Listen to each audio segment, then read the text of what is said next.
冒泡赛第一轮我们会对阵 EDG，然后 EDG 这支队伍的话，我觉得是就经验特别老练的一支队伍，然后他们是我对于选手 Mako 嘛，他也是一位很不错的选手，就毕竟拿过很多奖项的选手，然后也是我之前学习的对象，就很期待跟他的对决。Lumao saying he used to be the one who learned from Mako, but maybe now he's teaching him a thing or two on that. Alistar getting the MVP in that Game 1 victory for JD. But now we've got to start looking at Game 2, because as we said in the analyst desk in the post-game for that Game 1, JD looked disciplined. They kept vision, they knew their set plays, they knew their windows of strength, played to it to a T, and were able to close out the victory. Also creative, because it felt like when they were behind, there were two plays we already showed in the replay where they were able to cut Scout in the top lane, get the incredible pulverize off in the jungle. When they are behind, they know how to get back in play. They're not a Cloud9. They know how to essentially basically take risks to find themselves back in the game. Yeah, they don't lose slowly. And again, it's identifying exactly what needs to be done moment to moment, which is something that you don't normally see in a very young team. Yes. It's usually something that you credit to a lot of experience because they've been in those situations so many times. They just think back, you know, remember that game 2 years ago that I played? This is what we've got to do. But for JDG, it's just impressive to see. And you would expect that to be the case for an organization like Edward Gaming that has been around since 2014, but the most senior player on that roster is Mako in the support role. And the moment his AD carry dies or someone gets caught out of position, the whole thing kind of falls apart. And then you start to look at these as younger players. That's why it feels like EDG are going to be trying to double down on their AD carry. Last time around, it was give him the early game matchup, the Varus pick, and allow him to start the engage with his ultimate. And then at the end of the fights, Kai'Sa came out on top because they couldn't finish the game early enough for her to get to 6 items. Kai'Sa, you know what? Guess who plays that? iBoy is a Kai'Sa player, so I wouldn't be surprised if in Game 2 they end up changing up. I mean, I don't disagree with you. I definitely think that Kai'Sa is going to change hands or at least hit the ban list. We'll see how clever JDG are if they're willing to give that one away, Yes. as Edward Gaming are now on the blue side. But I actually feel that EDG should shift gears and give more power into Scout. We actually saw some early ganks going towards Scout to try to set him off, have him pop off on the Aurelia, and I think Edward Gaming need to double down on that and really hard snowball through this guy. It's the same old song and dance. You can see his win rate in KDA on that rise, as our production just giving us a little hint as to what he might play next. Same old song and dance for EDG. They've got set plays. They play towards bottom lane. iBoy's a good carry. Mako's the captain. They always try to set it up. But every once in a while, you see a pop-off carry from Scout in the mid lane or a pop-off carry from Ray in the top lane. Well, if they can't carry through the bottom lane against JD, as we saw in Game 1, maybe look towards that mid or top. Yeah, it's possible. I think one thing that made it difficult for Scout was he was going up against the Resolve Tree Galio, where you try to beef him up, try and push through mid, and the only way he found an access to the early game was just by roaming to the bottom lane and getting the dive off. So I think that's great. It worked out for EDG. They had the early gold lead, but the way they end up winning during the regular season is by empowering him, getting the solo kill that you saw his solo kill statistics. That's how they were able to open up a lot of the summer split games. That might be the changes. Just take away the Galio. I think it's just execution of game plan, and JD Gaming had it better. The fact of the matter is that if you turned off the nameplates, if you looked at JD's composition, you're like, Edward Gaming playing Ornn, playing Galio, playing Kai'Sa, and, you know, Mako on Alistar. And instead, it was JDG who grabbed all of their champions, and JDG don't need to do that. They can hard carry through their emerging stars in Yagao and Zoom. You can give them something like Akali's, Aatrox's, Camille's, these types of plays. So JDG looked at Edward Gaming, said, okay, you want to play the 5v5 style? Let's play it. Let's dance, beat them with their own composition. And now if you're EDG, like, I guess I can't play what I'm supposed to be really good at because this team's just better at it. That's funny because you're right. EDG must, like, they've done the preparation, understanding how similar JDG, the players, are in comparison. We saw the interview, or at least questions being asked to Lumao. Lumao is very headstrong. If you listen to the comms that are being played on the LPL YouTube channel, you'll get to see how decisive he is, how confident he is in his plays. Alistar and Tom Kench are his champions. Tom Kench globally is the I'll play passively and save my players. He presses ultimate whenever it's up. He wants to be able to make the action happen or nothing would happen on the map. So I just love how Lumao ends up playing because it feels like you see Mako in the previous seasons. So these are all great celebrations for JD Gaming, and for those of you who are unfamiliar with the team, they're still putting on what could be a miracle run considering their spring split performance. But I want to bring our attention back to Edward Gaming and come back to the very core question. Imagine you're the coach standing behind this team. what do you change for this ancient organization, the winningest team in the history of the LPL, to get them to Worlds? Because if they don't make it, this will be a momentous shift. Well, first of all, I'm not going to change my looks because nobody looks handsome. I'm just going to put that out there. Yeah. But when it comes to the coaching style. Really? That was what, okay. Yes. What I will change, though, from EDG, just go with what has been comfortable with you during the spring split. Look back to spring and find that comfort in your AD carry.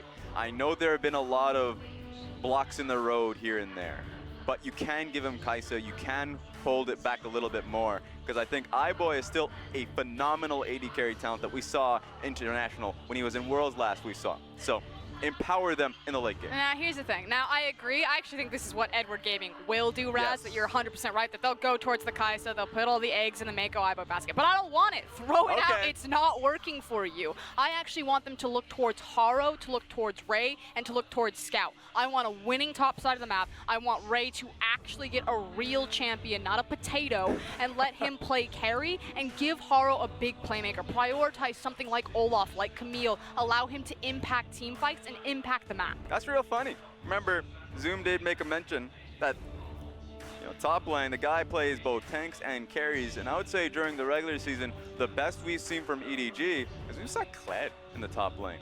Kled, Urgot. Jarvan. You just see him essentially being able to start the fights, being able to get his own leads, and it gives Haro another option. And that's what we need here. If the options ain't paying off in the mid lane because there's a Galio stopping you, you can head up to the top lane. And the reason why also is that JDG have now shown to Edward Gaming that if it's a tank versus tank matchup in the top lane, they got the Scion, which it seems that globally is being prioritized much heavier as terms of a priority pick over something like an Ornn, that they can win it anyway. Front to back, they're fighting better, their team fights are cleaner. So again, if I'm EDG, you have to find adaptation. Don't go back to the tried and true. Adapt, evolve, change. Is there any concern then that bottom lane could be a threat? Loken has been stepping up throughout the entirety of playoffs. When we first saw them play, look, I see you make that face. When we first saw them play, we assumed it would just be a one-sided stomp. Look, going into the playoffs, the big question have been in the individual talent of Scout and iBoy. We knew that they should be able to take down Loken and Yagao based off the experience, based off of coming into these stages and being known as the best in their craft, in their positions. So now it's Yagao and Loken challenging them. If they come out ahead 2 times in a row in such a short time, people will start saying that Yagao is better than Scout, and they'll start saying that Loken is better than iBoy, and that's insane. Let's pump the brakes real quick on that. Let's go. I just have to make it known. Yes, Loken is playing up. Loken has truly had a protagonist story where he went from kind of secondary side character, and now he is a main character on his own show. It's been really nice to watch the rise of Loken, because frankly, he had a really disappointing split when he came into the LPL, and he's finally coming into his own. That said, maybe I've just given the support players a little bit of love. I feel like Lumao is really the carry in that bottom lane. Loken, for me, still a mid-tier ADC in terms of the LPL holistically on skill level, but maybe that's unfair to Loken. We've got Uzi sitting in our region. It's hard to be a star and to shine bright when you literally have the greatest ADCs in the world all pretty much packed into this region. So for me, Loken's nowhere near iBoy's capabilities, but he is stepping up. But for me, it's the spotlight on Lumao. I actually think Lumao is a really strong, very underrated player, and he got to showcase that on the Alistar last game. Yeah, I think both of them come out in team fights and they do some great things. For Lumao, 100% there's a reason why he got MVP. He kept putting Loken back into that. He's like, we'll not Loken back into it. I'm going to tell you, I'm going to give you that Lumao point because I agree with you. He is a phenomenal support, engaged support. His Alistar is great. Talent catch, hell yeah. And then this game for Loken, I actually think this is one of his worst games of the season. He was flying into 5 people. He was flying in there, and he knew that, sure, he was able to assassinate iBoy, but there's still a Scouts Aurelia going to be able to find you at the back end. So I think this is him. He needs to take a little bit of a step back. If he comes back with his regular season performance, then we'll see him match up with iBoy. That's why AD carries in the series. It would be a story of the bottom lane. So then let's come back to the question. If we see EDG prioritize top and jungle, things could go well for them? I want them to play topside, yeah. Okay, I'd say, yeah, topside. We'll go topside. All right, well, now it's time for us to get into this next game. As we go, here's another chance to hear from one of the players. 经过了上次打京都输了之后，我们个人状态其实都挺好的，就是配合还差那么一点点。我觉得这次应该会比之前更好。我们在冒泡赛应该又会遇到京东，上次输给了他们，我觉得这次应该会复仇。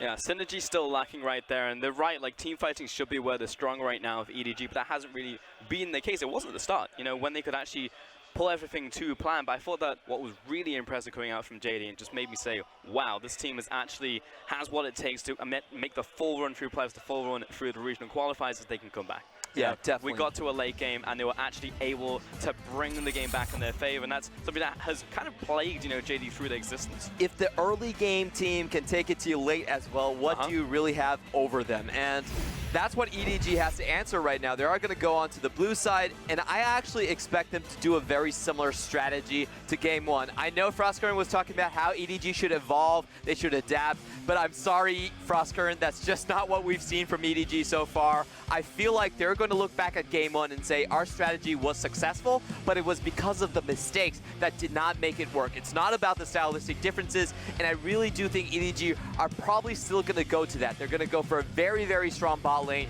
They're going to put Ray on a potato, unfortunately, and they're just going to try to run it through once more. It would be okay if we play safer. They're going to take away the Akali, the Talia, and the Alistair right here from JD, or JD will take those away. EDG removing Tam Kench, the Gragas, and the Aatrox. First pick of the Rise, I like it a lot. Get some of those semi-globals away from JD and put it on their side. Lovers Duo in for JD. And it's all about the main champion so far. You just saw the win rate on Scout with his Rise, 10 plus KDA. On the other side, Rakan is also Luma's best champion, 100% win rate so far. The entirety of the split, regular split, as well as the playoffs so far. And EDG, they're going to go for a tried and true counter. The game that they were very close against JD Gaming was when they got Mako to play very aggressive in lane. They got the 2v2 kills. Leona is a great counter into the Rakan. You can follow him as he tries to dash back to the Xayah. Yeah, I can't think of anything more aggressive than bringing Leona into the bottom lane, and this is definitely an LPL special. Many bot lanes can play extremely well. Mako, Ming come to mind. Kai'Sa also going over to EDG, and it will be a response of Galio. Really love what we've been seeing so far from Yagao. It's been his bread and butter alongside Zoe since we saw him come into the LPL, so it's great to see him come full circle here. It's basically the neutralizer in the mid lane. We know your star player is Scout, but what are you going to do against an aftershock Galio? The answer is not much. We're going to push you in early. We're going to keep him contained. So the strategy for JD Gaming showing once more. Now the question really is, with the red side, what counter pick can they give over to Zoom? Yasuo will be taken away here from EDG, and also the Camille aimed at top side. Liked it last time, I still like it. Definitely something that you can't just give over to Clid, especially when Galio is on the field. Olaf taken away there from Haro as well. One of Haro's best champions. They're looking at the bot lane and thinking to themselves, if they have a Berserker and Leona coming in at the same time, you know, Loken's just not going to stay alive for very long. I like the bans for JD Gaming. No Fake does look a bit flustered right here. A very uncommon sight on his part. Yeah. He's thinking about all the champions that that Clid has played. He actually has the most champion played of our LPL junglers. He can just basically do it all. So you do see the Skarner banned away from him as well. He's probably the only one to play Skarner in the LPL playoffs. He's thinking about the team fighting potential or the early game for the snowball for Zoom. I mean, again, Clid really just does it all. You mentioned the size of his champion pool. He can play everything extremely effectively. It's going to be the Xin Zhao once again here for Clid. Again, aggressive out there into the jungle. We'll see if he can impact those lanes and keep his bot lane safe as well at that. Now, curious for me, what's going to be here from Haro to actually put some pressure down into his own bottom lane, because we're going to be looking to put and double down your resources into iBoy and Mako. What's it going to be? This could be interesting. This is interesting. It's going to be Lee Sin. Okay, now this one's super interesting because it can have a lot of playmaking potential, and if you're talking about going towards the bot side, great ganks coming in, but the problem is early game, it's not that good against the Xin Zhao. The Xin Zhao will actually have the priority and force him around. Now EDG, the question is it going to be a potato for the top lane, or is it going to be the Rise? It looks like they're going to go for the potato. Frosk, I'm sorry you're disappointed. Ray actually has a nice smile right there. He's like, the comfortable potato. Unfortunate, but hey, you can always be a hot potato, and that's what he's going to be aiming towards in this matchup.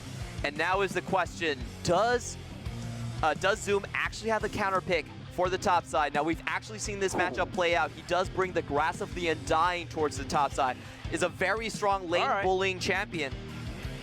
Yeah, and Zoom, you know, I honestly feel that Zoom is the best top laner we have right now. He does it all, and he does it well. He can beat out those lanes. He's smashed multiple lanes against the Shy, who people are saying is the best in spring, best in summer. Not anymore, really. Zoom, incredibly strong in the 1v1, great in the team fights as well, and I'm glad to see him get priority here in this lane for JD's final pick. So EDG, they go for a very similar strategy. Even though they're running the Kai'Sa, this is actually a kill lane. We've seen it before in their previous matchup against JD Gaming. For the top side, it's still going to be slow and steady, just something safe, something to make sure Zoom doesn't get out of control. But what I will say they do have is that they have more split pushing potential on the Rise. The Rise has much more playmaking and map movement compared to the Aurelia, so that's the point they have to leverage. I want to see more come out of EDG in terms of what they do in execution when you get towards that mid game, because they were so dead set on going for those team fights, and every single time, you know, you turn to me and it's just like, look at those replays, Mako and Haro, it's like, well, I can't access my my carry, so I guess we just lose this fight. They get split up too easily. Maybe the tactic is to just split up. EDG really hasn't been the best 5v5 team fight. I don't think they're very aware of how to position themselves sometimes. So going for the potential split push on Scout, I think is a good answer. He could definitely do that against a Galio. Even in the late game, he's going to have the Kai'Sa to back him up in a moment's notice. So they could really push a side lane really far. And that also neutralizes the edge that we think Zoom is going to get in that top side matchup. It is a very strong counter pick for the Swain against the Sion early on. Yeah, it's one of the few picks that does very well into the Sion. Sion just typically sits at the, yes, it's a potato, but it's a potato you bite into it and there's like metal inside, you know, like smashes a lot of those lanes into tanks, into bruisers as well. So nice to see him pick this one up once again. And looking at JD, we'll see if they can just smash out the early game, but now we know there's a late game for them. We know that there's comeback potential, and that was the only piece of the puzzle that was really missing for JD. This time they still have a hyper carry in terms of the Zai when she starts getting up as well. Yeah, for JD Gaming, I feel like they've selected a scrappier team combination. With the Swain, you're not getting that tank like the Ornn anymore. So this is less about the 5v5 and more about catching people out, which Lumal has been magnificent on with the Rakan. JD ready to try and shut out EDG out of world contention, a world first for them. Can EDG fight back? We're about to find out.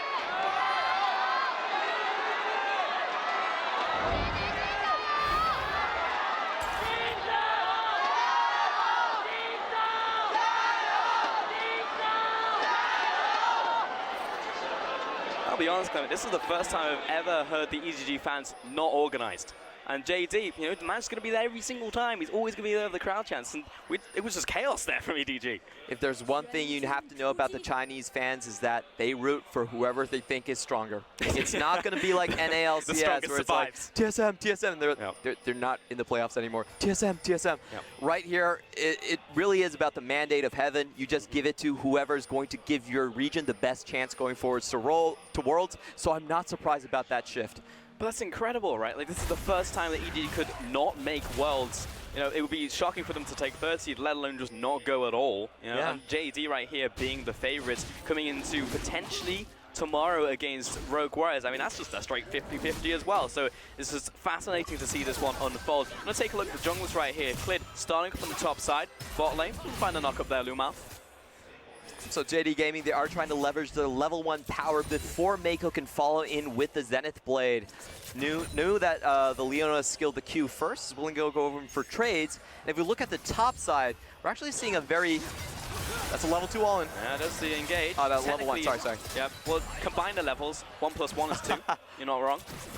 Yeah, I thought he went for the Q first, just to push the wave a little bit faster. Does actually lose out on the trade because of the HP, but he's just trying to get everyone low into kill threat range. Yeah, responding quite well that bottom lane from JD so far. Clid going from buff to buff, actually. See if he can find his way into the bottom side, because Haro is actually here first. Remember, he's on the Lee Sin. This is Clid's champion right now, and Haro is actually trying to make a statement in this second game. Walks in, doesn't really feel like it. He's going to back away.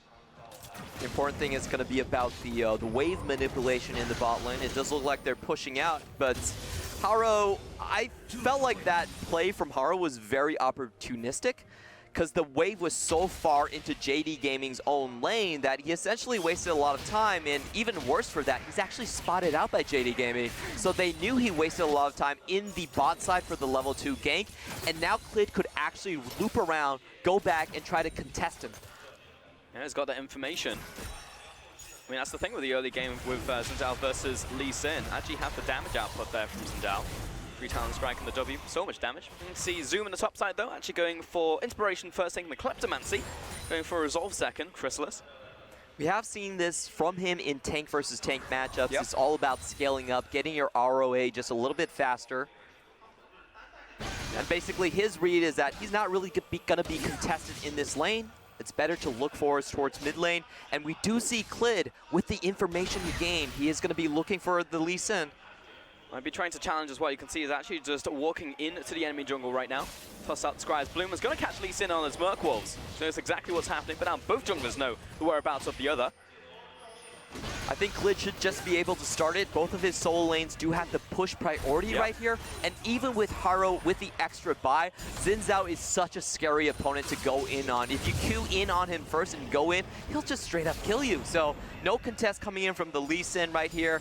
He's running the Dark Harvest. We've seen this a lot. Not a very strong early dueling Kiso. Ooh, engaged into the bottom side. Meiko actually taking the tower shot right here. This will be a nice punish out from Lumao. You've got to love this lane positioning coming in from JD Gaming. They're actually playing the defensive lane.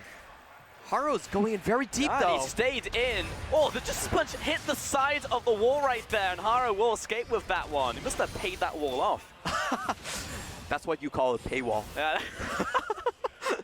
That's good, I'll give you that one, Clement.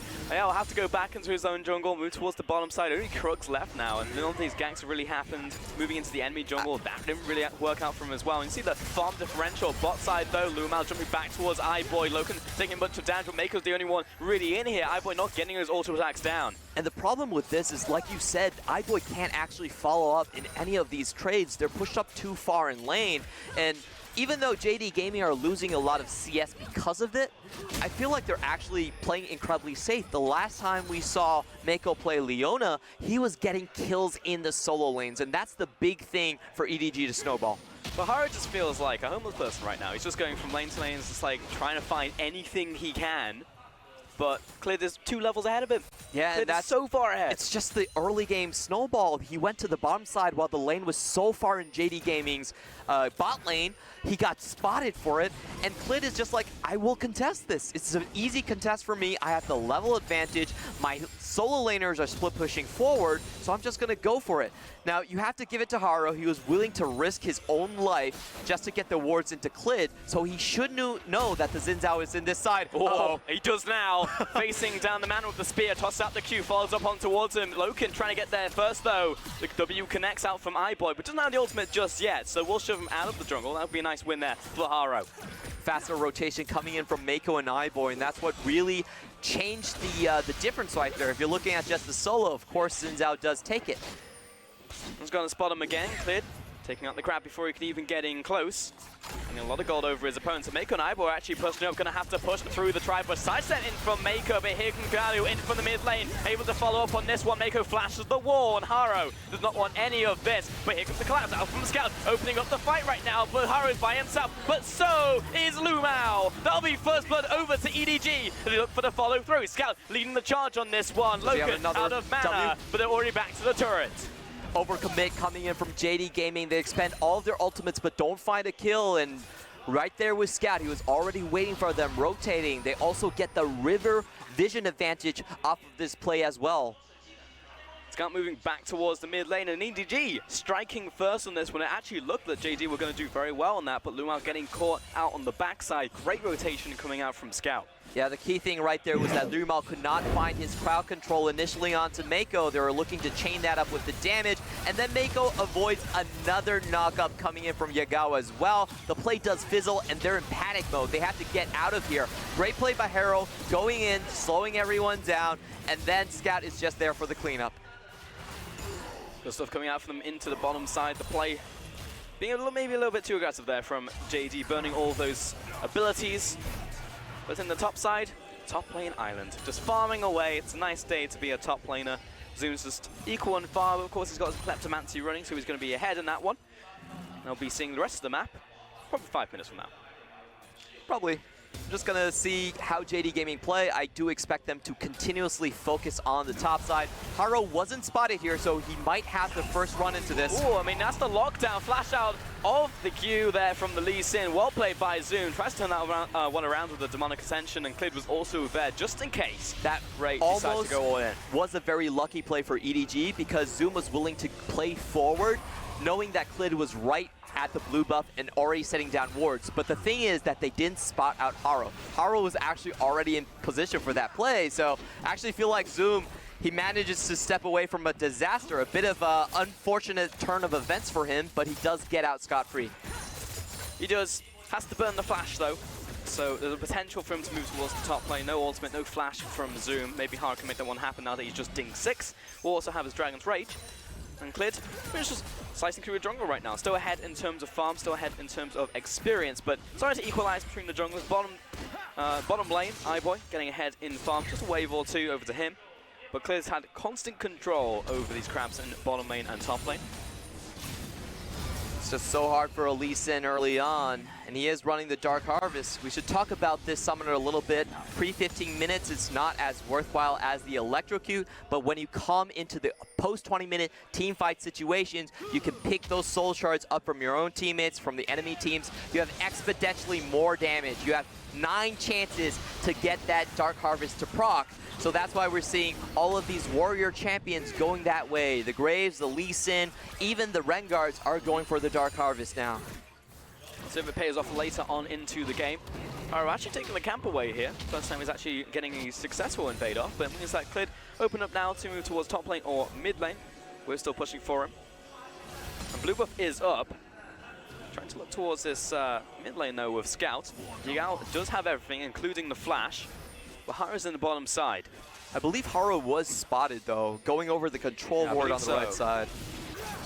So he'll back away, bottom lane, following through. The Soul Fed didn't find a stun because he had to slow down, and he's dead before he can even move. What the damage coming out from iBoy? Loken chase back to the tower. And that's the kill lane in action for EDG. They were still all about the bot lane, but they got the Kaisa as well. Can Loken get away from this? The ultimate, instant flash coming through. Lands the Q there, Haro. Thinks about it for a second. Doesn't go full Lee Syndrome, but I like the pressure coming through. And once again, EDG are going to take down the bot lane first. They have 2 kills already snowballed there. Clid is stuck between a Scion and a hard place. He is, and the hard place is called Shelly. Oh, great. Just going to ult on out of there. In comes Zoom. In one of the mid lane, just trading blows. But the bottom lane, that's where we have to look towards, because EDG, they're on this tower while all that was happening. First tower will go purely over to iBoy. JD Gaming, they try to trade it back. They do have the smite for this as well, so should be able to take it. And here comes Numal's Rakan. Oh, Yagao's going to find the taunt on this one. Instant cleanse out there from Scout. Doesn't want any part of that party. And it will be the Herald traded here for JD. Still a much favorable trade coming in from Edward Gaming. The big question is, where do JD Gaming actually put their AD carry and support now? It does look like they're going to be more passive around the map. They have an AD carry showing in a wave that's pushed up. That means they really can't afford to make a lot of plays on the other side of the map. And it's just going to be a farming fest for the next couple of minutes. Yeah, bottom side traded for top side. JD, we know they're going to be fine with this one, but on the opposite side, this time you have a Kaisa here for iBoy. I feel like the late game insurance is here for both teams this time around. And we've seen this exact script happen during EDG versus JD Gaming in Game 2 in that matchup. Now, EDG was able to win the bot lane super hard, but when it came to the late game, Numal found a miracle pick onto iBoy to come back into that game and instantly end it. So that's what we're going to be looking for towards the later halves of the map. Can iBoy actually get out of the initiations fast enough? Now, Numal definitely the hidden gem there in the bottom lane. Speaking of which, him and Loken pushing in this tower. Ray's going to get that full minion wave there, but with Haro behind him, should be able to defend this tower, you'd have to think, but Lee Sin will have to show himself. Top lane though, looking for this potential dive onto Zoom, but he's going to get a full combo down onto iBoy, and maybe not anymore. Lots of damage, so it should be a better defense coming in from JD Gaming. Much more wave clear coming in, and there's no ultimate on Ray yet. So they do win out on the chip war. Clid on his way to the top side. He's going to spot Mako and iBoy jump on towards both of them. Here comes Galio into the mid lane as well. Flash over the wall, still caught on that one. The drag comes out from Zoom, but it won't be a kill. It's a good play for the Summoners, however. Both of the flashes burned away from EDG. They can no longer push into this tower. And the engine, the siege engine of EDG coming from the bot lane is halted. Indeed. But again, both teams quite happy to just scale up a little bit more, try and get those first, second items under their belt. In fact, a lot of the first items are just being completed. Speaking of which, Zoom has just gotten his Rod of Ages. Excuse me, iBoy actually did not expend his flash. It was the killer instinct going over the wall once more. Feel like a flash sometimes. Yeah, definitely is one of iBoy's signatures plays. Now Blue Wolf going to go over to Scout Clid, looking for the invade. Gao just behind him. Uh-oh, Scout, not again. Oh, that was a dark alley you didn't want to walk into, and he has saved so much damage, jumps over the wall, but he's found a Lee Sin, kicks him right back out. Trying to take this round warp, but he's walking right into your Gao as he's approaching. Doesn't burn the flash. Oh, he will burn his flash though. Flash over the wall, so many flashes being burned. Mako finds Yagao right there, but in comes Lumao, gets a double charm. Pushing them toward, but Lumao's gonna pay for this one. In comes Ray from the bottom side, already uses ultimate. Zoom right behind him with the flank though. Goes into the Ascension, chases 3 back, and he's about to pop. Here comes Yagao, ready to trade. Loken getting behind the tank line. There it is. Only one finds down. one, but Yagao getting chased out by Ray. Zoom zoning away iBoy and finds him with the core. Triple kill to the Swain, turning this one around the one-man army. Now in a 1 versus 1. Scout can't come back in. He's too low in the HP department. And Zoom with a masterful teleport. EDG, they did steer the fight in the correct direction. It would have been disastrous if EDG still fought around the blue. They pushed it all the way to the Baron instead, but Zoom still coming in was the big deciding factor. Scout, of course, getting caught out. It was a good read by Clid to try and snipe him out from there, but honestly, you have to look at the decision-making later coming in from EDG, how they were trying to force this fight to happen, and where Zoom really found his entrance into the team fight. Now, Local was a long ways away from that fight as it started, and EDG, it looked good for them, but there was a lot of time bought here by JD, and in comes the Demon Bird. And this could have been so much worse. iBoy actually isn't able to flash across the wall. And Zoom only getting his ultimate onto 2 people right here. It could have been much, much worse coming in from EDG. They do avoid a disaster right there. Yeah, he was locked out from reactivating this. I just want it right now because that's a triple kill and probably a quadra to follow. So a little bit unfortunate there, but still a big turnaround coming out from JD just in terms of that single flank. And 3 of those kills still went over to the Swain. That just skyrocketed his build. You know, he just picked up the Rod of Age, just had enough for it, and now picked up a full Haunting Guise after that. Yeah, he's definitely looking at burning down the tanks in this team fight. Probably going to go for the Leandries later on. So Leona and Sion are going to be the main targets that he feels most of his damage is going to be on. The way that JD Gaming are going to play is still going to be about front to back, but Zoom is already thinking about how to burn away the tanks from EDG. 6-3, EDG still leading this game, but there's team fight still up for grabs for both of these squads. This game is so close right now. Yep. The tempo is amazing. We have 9 kills coming in at 16 minutes. It's the classical LPL type of flavor playoff we want. Just look at EDG going on a scouting party unnoticed. Yeah, making tracks towards the top side, but JD is sitting in the brush right now. Double sweep as they know they're not being seen. Scout. It's a scout bait. It is a scout bait. Throws out the overload. And it's an absolute just stare down in the jungle, except no one can see each other. Ah, clever girl. Are they going to go for it? Loken's pushing up, he's still on fog of war, but EDG are right behind him, and Loken separates from the pack right now. Lumao still committing to the play, and there's the Zhonya's coming through. Tosses out the Featherstorm, and Haas right here. Kicks Clid right into the meat grinder, and Lumao trying to get back to his AD carry. Lots of damage coming out from that blade caller there from Loken, but it's not enough. And iBoy comes in and snipes out the enemy AD carry. 3 kills to EDG. That was amazing shot calling coming in from EDG. Now, Scout has been caught over and over again in this series. So they make Scout pretend like he is feeding intentionally, sends him up to the top tower, but all the while they have the B plan. They know they had the earlier map rotations, a teleport advantage onto Ray, a realm warp onto Scout, and they instantly make it a 5v5. This is what I wanted to see out of EDG, playing off the tendencies of JD Gaming. Just a masterful bait coming out right here, and it was all planned. Scout knew he just needed to hit the stopwatch, and it was all going to go to plan. Hara comes in for the ultimate, and Loken's just by his lonesome. Yeah, and it was a complete 3v5 coming in from EDG. There was no one that could help out the rest of the members for JD Gaming. That's just so insane to make a player that has been underperforming in one department and make that into your strength. those are mind games being played here by EDG. Insanely clever play coming out from them, and 3 kills over towards them, top tower down as well. Really just swung the goal lead further into their favor. And we see more stuff out from, like this from EDG. This is how they win the series, and this is how they win the game. Because in that first game, first 9 minutes, you heard it from the Allen stats, was fantastic coming in from Edward Gaming. But post that, EDG were just falling to the team fights out from JD because they were just executing better. They were initiating coming out from Lumal, coming out from Cleared, and the follow-through was so good. But EDG, they go so far ahead that JD can't even catch them in these team fights. And that's how they actually just close out. Yeah, but the big question is still there. Can EDG still do it in a 5v5 scenario? So far, they've made the picks work. And EDG look for the initiate, and Lumal just drops where he stands. Flank coming through from Yagao out from the sidelines, but EDG have already disengaged. That's the unstoppable coming in from Sion. Lumal thought he could get away just with the ultimate, but that's not the case.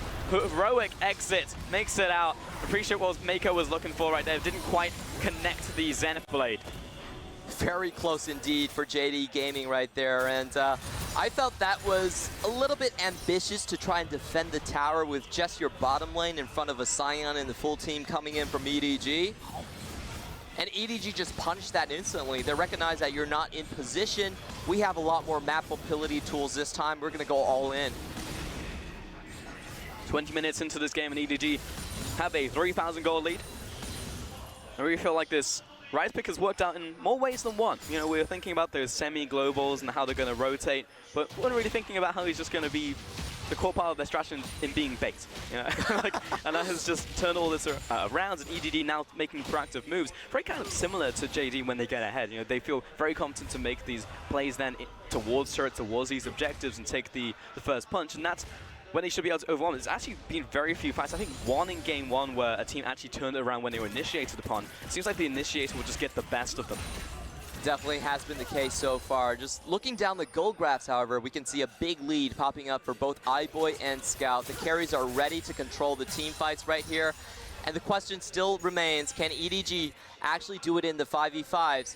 They might not need to this game, to be honest, because Scout is such an absolute monster, and he could just split push the entire game out. Make sure that JD Gaming never get to their strong point in the matchup.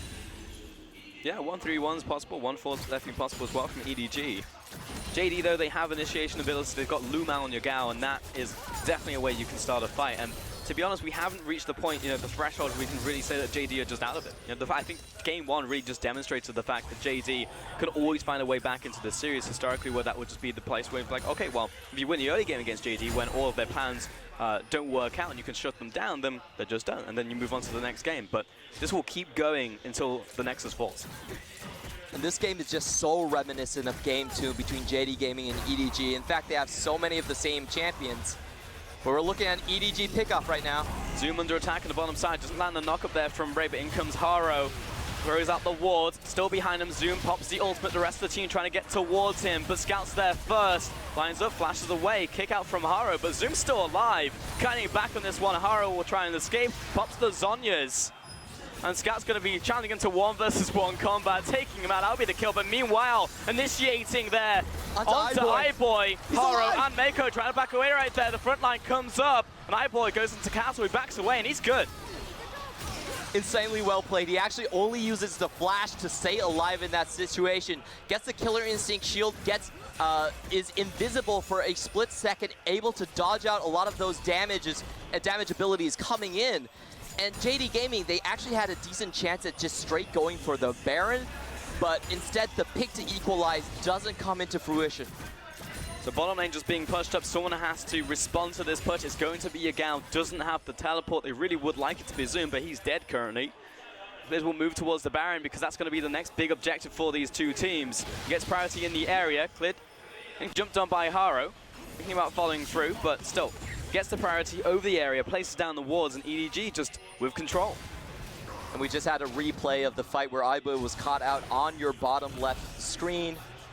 Had to expend a lot of things, but Mako just in time to save him from that initiation. And JD Gaming, even though Zoom played it so well and dragged so much time away from EDG, they still don't get control of the Baron. That's the big point of that fight. They should have had the Baron area on lockdown after that, but just great plays from EDG, great plays from iBoy specifically to take away that advantage. Yeah, shocked he was able to get out of that one, but also had the help of Mako and Scout coming through there.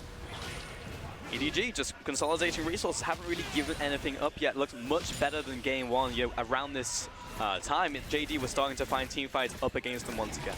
Yeah, and I just want to recap what actually happened in game two, because you know, I've been going on it for a while, but in that game, EDG had an even larger advantage, and it was just one team fight pick that changed the entire course of the game. So they're still definitely looking at these compositions, and I don't feel like they would feel safe.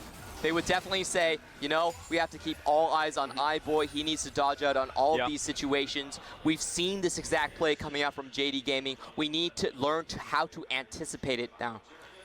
I'm feeling safe, but definitely feeling safer, considering how these plays have gone. Also, they've been making these really nice set plays that we didn't really see in the last series coming out from EDG. Really creative stuff coming from them.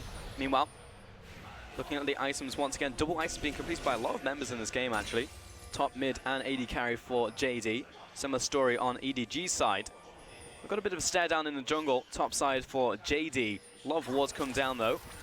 And EDG, so much control of this Baron area. There's not a single ward to be seen for JD. Q didn't quite connect there onto Clid, so it won't be a pick. But, I mean, it's completely dark here for JD, so they just can't step into that jungle.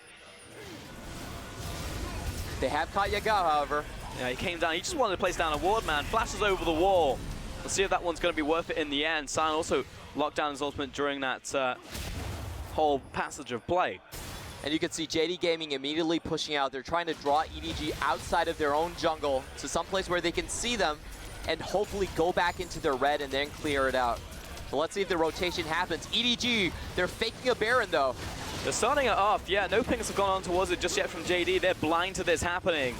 Ground warp out from the rest of EDG. They're going to try and turn and burn. Look at Zoom. Lumao stepping up. He knows that something's wrong. Loken pushing up towards the pit, but it's already gone. Lee Sin finds the smite, and EDG get away with it. And it's all about the mind games from EDG. They show two players in the mid lane, but they're already committing to Baron already. And you see Zoom, he just let his guard down. He headed bot, tried to pick up the wave, and it was too late for them. They didn't realize that they've been trapped into a ruse from EDG.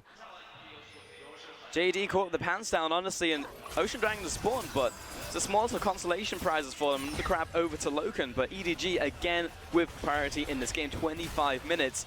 We really just need to rewrite game one, you know, push up to the Nexus and don't die, you know, don't lose that team fight. That was the big breaking point for JD in game one, and we find ourselves here once again. I just don't think Scout's ever going to be in the 5v5 position.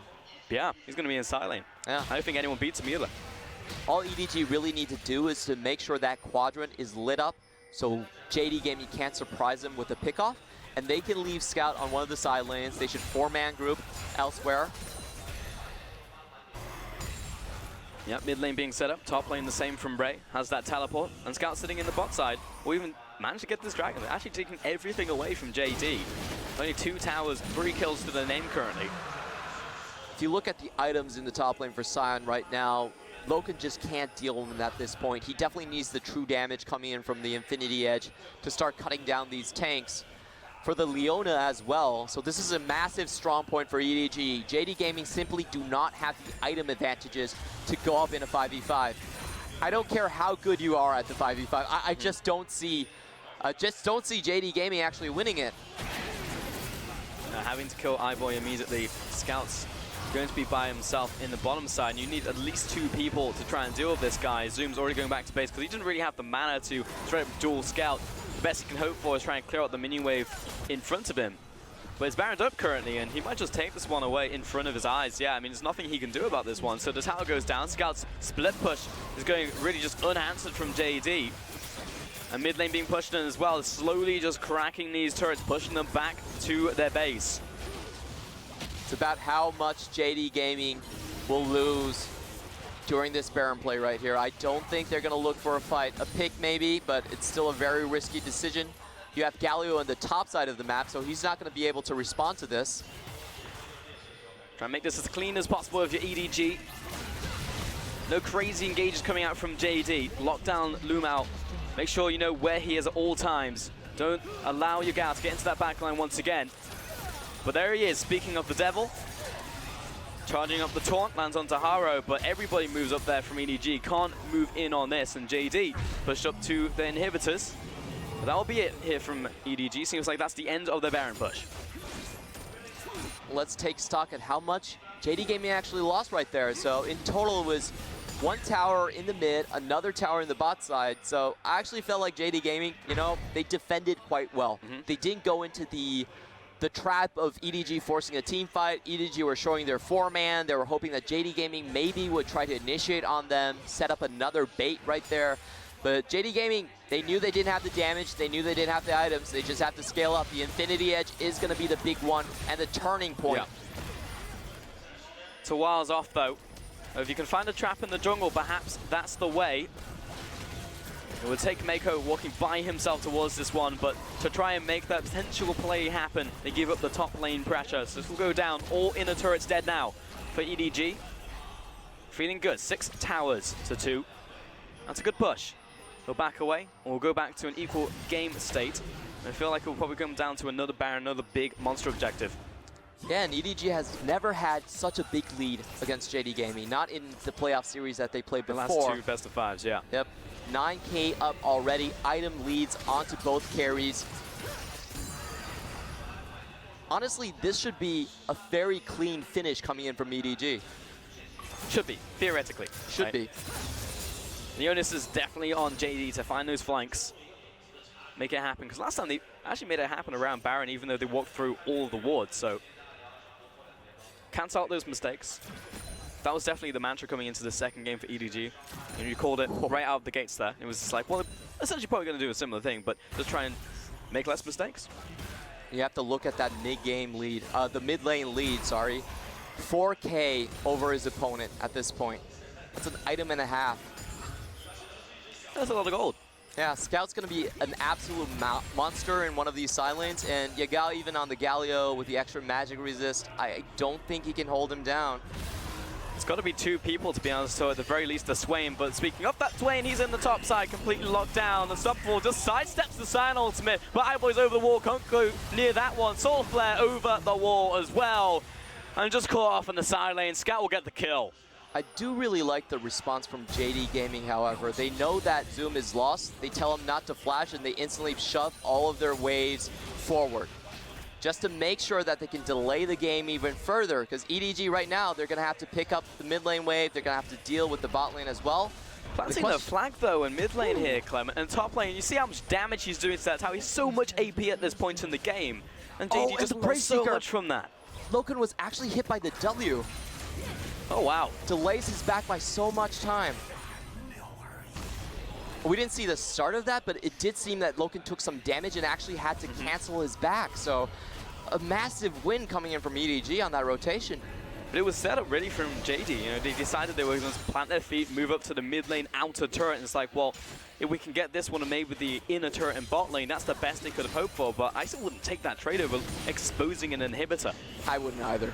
I just didn't think that they probably didn't understand that Scout would push up that far. They thought that they could probably just go back in time. But what EDG did was that they pressured the mid lane quite hard. So JD Gaming couldn't back where they wanted to. Loken stepping up. Ooh. Yeah, that's AP Kai'Sa for you. Good chunk of damage. Probably 400 AP just off that Void Seeker. Zoom's going to be the bodyguard. He's going to push up first. Lumao constantly alongside his AD carry. But yeah, the flank I don't feel is going to happen for you there, JD. Here we go back to your turrets, and EDG are pushing up. Baron's about to spawn. They're completely pushing up JD to their base. They have complete control over top side. Well, from top try. EDG can just bait all day. Or they could just try and rush once again, or even just look for the engage if JD push out too far. Mako will be face stacking all of this, but still, EDG in the power position. No. Good dancing from JD Gaming. They're hiding behind their tower just to make sure the Scion cannot get a clear drift.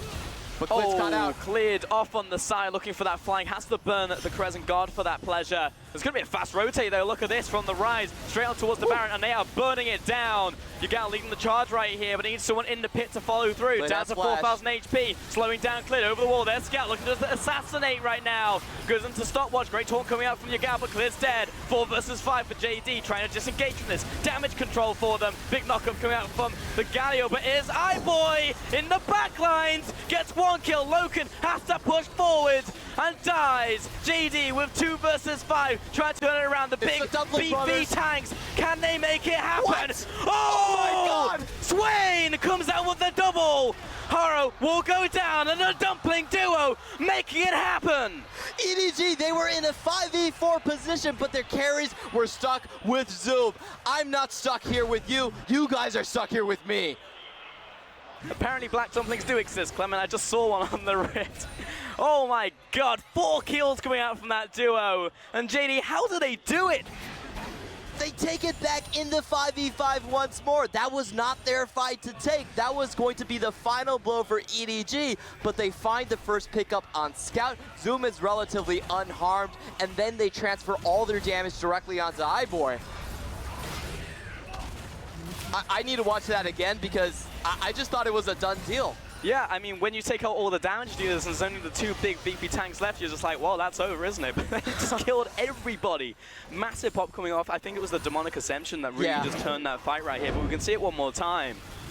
The big thing here is that it is a 5v4. Clid is going down already. I really want to watch how iBoy actually falls down because he started the fight so well. He got onto Loken with a massive shield, the Killer Instinct, taking him down immediately. Wow. But on the flip side, the AoE from Yagao and Zoom absolutely decimating the front line. iBoy is still alive. He's still on full HP right now, but he can't survive the double combo from Yagao and Zoom. That is ridiculous. Yagao just blocked up the bottom and he was like, all right, Zoom, you take the top and we'll just make it happen. Winds of War did actually so much work in that fight as well. With the Force Lightning coming in from that Swain. It was just the damage over time. Look at that damage. That's over 11,000 damage coming in from Zoom and Yagao out of that fight. And they're not even supposed to be the damage dealers. They are now. They're the tanky front line. Not anymore. The job roles have changed. It's like, all right, Loken, sell all your items. You're the tank now. That was a 2v4 at the end of the fight. Yes, it was. I mean, that's a way apparently for JD to come back into this, something that I certainly could not have predicted. JD are still on the back foot, though, being pushed into their base. EDG are setting up yet another siege, but feeling less confident about straight winning a 5 versus 5. They can't back down now. They still have an 8k gold advantage. They have to think about what they have, and their advantages still lie a lot in that rise. So they could go into a 4-1, they could take it slow, but they should still feel confident about their situation. Now they still have the Baron buff left on a single member. That's going to be Ray. Able to group up in the 5 versus 5, but they managed to draw EDG into the situation, JD. You know, talking so much about pushing him to a side lane. Ray tanking a bunch of damage, but gets the knock up. Give him the spear as well. Ray down to half. Suddenly he's killable. Pops the gargoyles. Down to 3,000 HP. Haro tossed the Q over the wall onto Lumao, but JD again. They just can't break this shell. I can see so many question marks forming up in EDG's hearts right now. What are they doing wrong where they can't defeat JD Gaming? G1, Game 1, Game 2, they had massive leads. There was no way that was supposed to go into JD Gaming's favor, but they pull it out anyway. Ridiculous stuff going on from JD right here, and Loken, he's also picked up the Infinity Edge. He's now moving towards the last burst as well. He's hit that breaking point where now he can actually start dealing damage to people. iBoy, though, you're looking towards 4 items on his hands currently.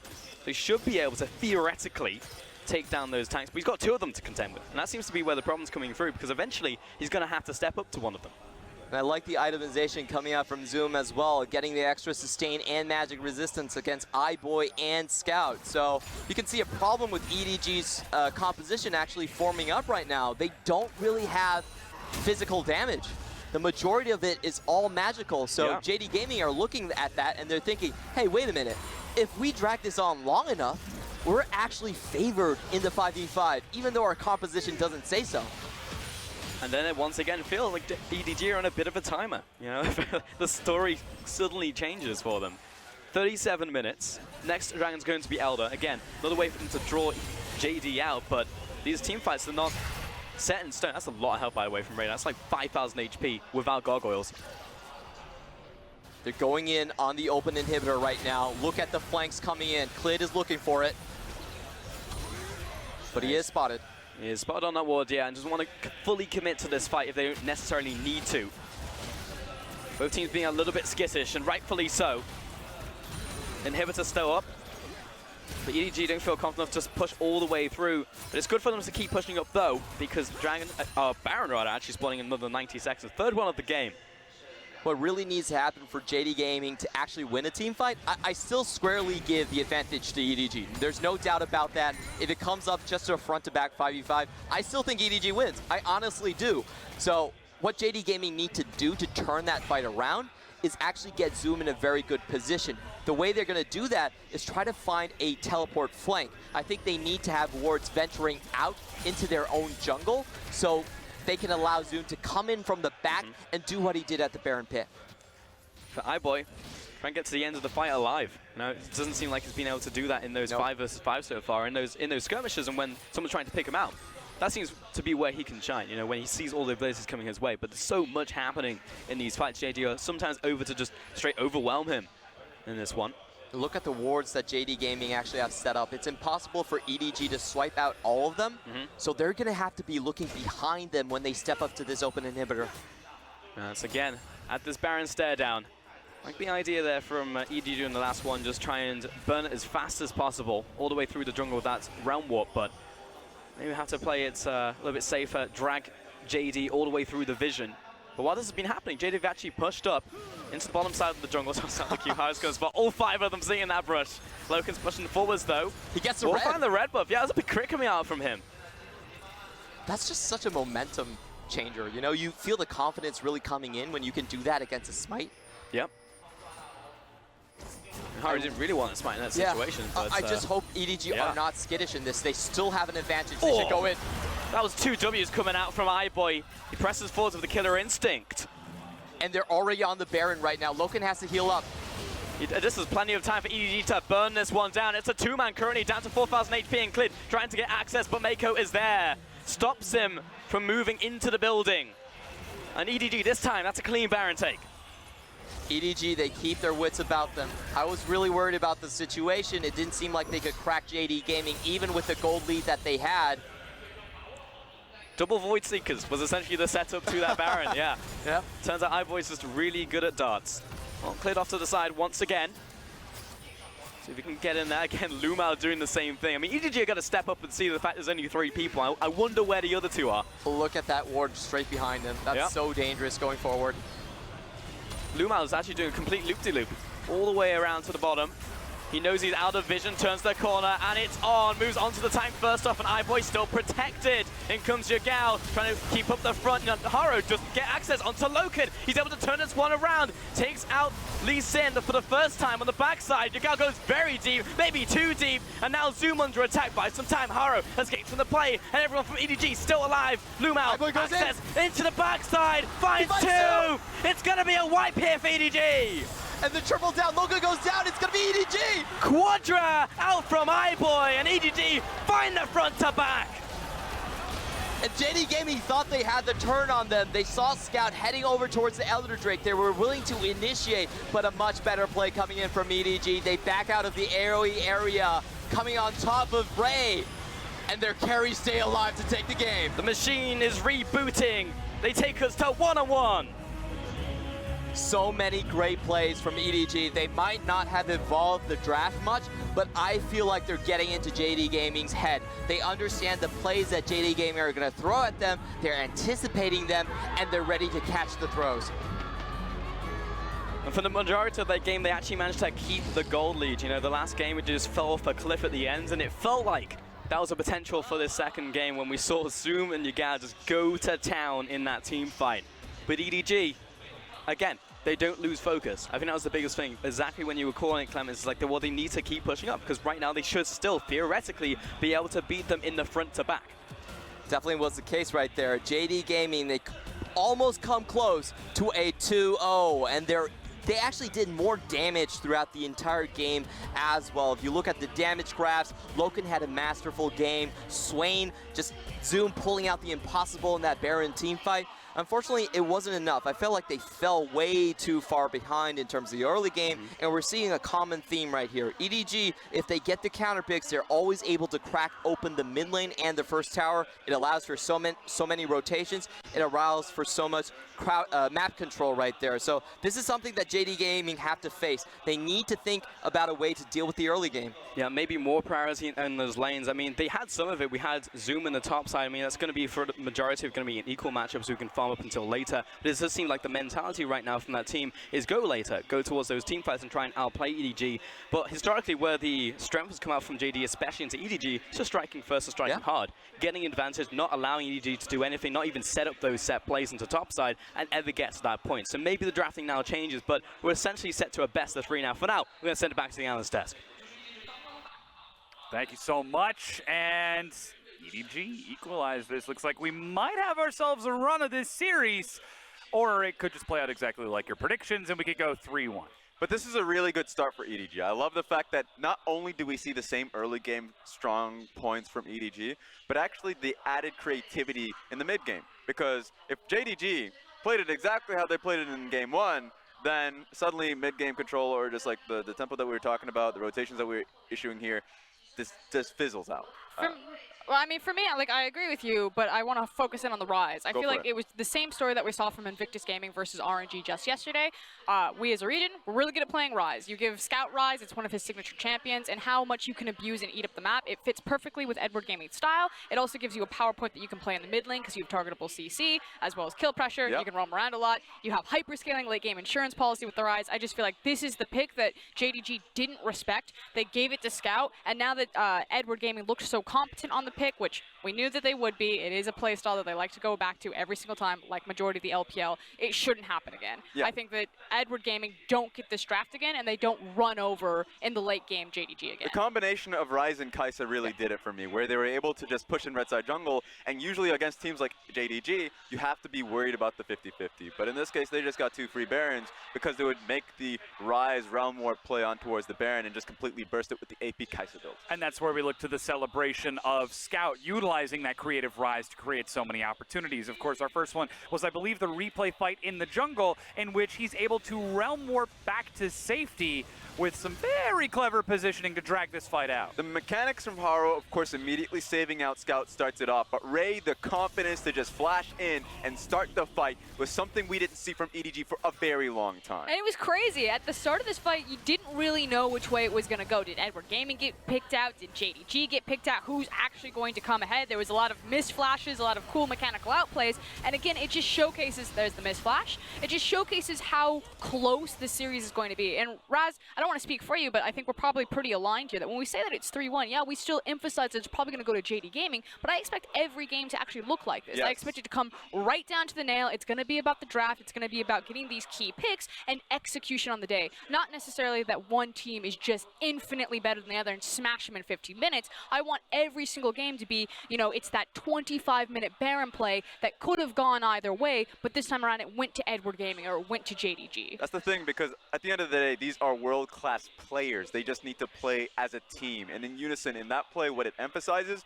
a lot of flashes were blown there because EDG were so confident in the play, they were willing to all in on it. The only issue and the only reason why JDG came out ahead, Swain coming through with his own flash over the blue wall and then just coming in at a great flank. So this is great strategy and great on the point, on the ball decision making from JDG that edges out ahead. But this was a great EDG win at the end of the day. And we're seeing the similar decision making over the course of that early game. Of course, the fight top lane comes to mind, in which it looks like they're trying to find Scout, but JD and EDG set the same trap. I mean, I feel like the story of this series should be about, if yesterday was about clutch moments, today it's about inches. You know, again, this could have gone either way. It was a great outplay by Scout himself. He went Super Saiyan this game. You know he's going to give it to you because he's been playing like this all year long, the best year he's ever had in his career. But again, it's going to be these tiny moments. If you go backstage, if you look at your coach just says, this is where it went wrong. Next game, it's not going to go wrong there, but it's just these tiny steps, and it's about who's going to be more consistent with those steps to take the series today. And honestly, that replay, the best part about it was before it. they were setting up in that red side jungle for so long for the bait, because both of these teams have been so tunneling in on the setup for the fight. They need to start the fight at the best position possible so they can come out ahead. So EDG were ready, baiting out Scout because that had been a play earlier on, as the caster had mentioned. So it came out well for EDG because at the end of the day, they're reading what JDG are looking for. And that setup is so fun when you look at the fact that even though it was with a 10,000 gold deficit, JD Gaming were still taking fights against EDG. That fight after the Baron comes to mind, in which the Dumpling duo were able to turn it around and at least stall out some of the duration. It just wasn't enough to get them back into the game fully. Yeah, still showcasing that you do have emerging stars in the form of Zoom and Yagao, especially Zoom. I think this guy is going to be the next iteration of Go Going. He is just so goddamn good, and I hope that JDG recognize this and they start to leverage this more into the draft phase. You know, moving away from these potato versus yam matchups and start getting more into like French fry territory. Yeah. It's really funny when the coaching staff say that our team style is play to bottom lane and Yagao, but your top laner keeps proving you and say, hey, you know what? Consistently, game after game, doing well in lane, coming out incredibly in team fights, the decisions are being changed in draft to give more power into Zoom. So you're like saying, okay, at the beginning of the split, it was play to Yagao and play to Loken, but then with that much consistently good, great performances, that you're just probably going to see more carry picks for Zoom. And speaking of that decision-making, Mako will take our MVP for that Game 2 EDG victory on that Leona. Let's go supports! I mean, it's Lumao into Mako. Lumao said it at the very top of the show that he learned a lot from Mako. Mako, obviously the experienced player, the captain, the shot caller of EDG, and it's just gone back and forth. But I'd like to see some of the carries also get a little bit of the love, a little bit of scout love, a little bit of Zoom get love. out of here. It's the day of the supports. About the bottom lane. You have Lumao versus Mako. Best support versus someone who's chasing that. And so I love how... He's like, best support versus who? Which one's which, Rez? Who's that best support? Oh my goodness. Of course Mako. He's had the history, but you're right. The question's being asked because Lumao is the one who's actually having the great performances. Leona came out because Mako is getting tired of this. 2 weeks in a row, he is like, wait a second, we need to actually double down on our bottom lane, what our identity has been for so long. And so challenging it, always going in. Remember, Leona got that buff. She's a little bit tankier with her W. So he was just willing to always engage, even without the jungler there to help. So right now, Mako wants to take power in his own hands. Yeah, very good stuff from EDG to take that victory, though they still need to try and equalize the series. And I want to come back to what you mentioned just a few moments ago. Both of you still believe that it's going to come down to JD Gaming. Real quick, looks like we've got a little bit of a delay going on behind us. Real quick, why do you think that is? Why do you think that it's still going to go to JD Gaming 3-1 after we just saw such a confident game from EDG? Because it's about consistency. The thing about that game for me is that Edward Gaming, I feel like, had the better draft. They recognized, okay, we couldn't compete with them late game, but we can dominate them early game because of our macro play. So the macro play was still there, and then like, okay, give us the Kai'Sa, give us the Ryze. Now we can compete with them late game because we have the insurance policy. JD Gaming should be able to identify this. And the thing is like JD Gaming over the course of the split have been more consistent all year long. So again, tiny steps. These should be very close games, but consistency is on JD's side in terms of the most recent history that we have with these two teams. There you go. It's the tape. The tape has been for the entire split in the playoffs, JDG playing well. That being said, there's a reason, let me point it out, coaching staff of JDG are still worried because preparation is the thing for EDG. Going into a gauntlet match, a playoff match, when they know they have a big topic match to go into, they come in prepared. So you still have to be worried about that. I am. But at the end of the day, JDG, we've seen the tape of their success. And it's also about the coaching staff on Edward Gaming's side in terms of drafting. You know, we talk about consistency. Drafting has been EDG's thorn in their side for their entire career since 2014. They just can consistently not draft as well as they should. That game around, great draft. But usually in a best of 5, you expect that Edward Gaming will give away games because they misdraft. Well, they've got a few more opportunities to try to close out this series, but that means we've got our Game 3 coming at you in just a few minutes. Don't go anywhere. The LPL is going to be right back.